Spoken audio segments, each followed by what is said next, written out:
Okay, class. Magkakaroon tayo ng bagong estudyante. Pasok. Kim.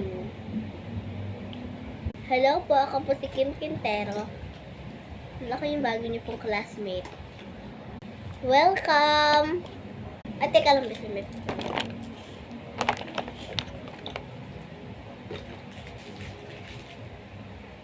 Hello?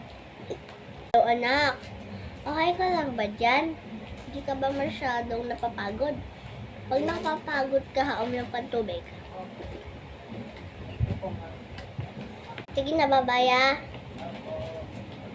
Ha? Talaga naman masyadong inaalagaan ako ni Mami.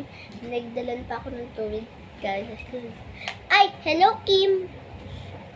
Hi, Mika, right?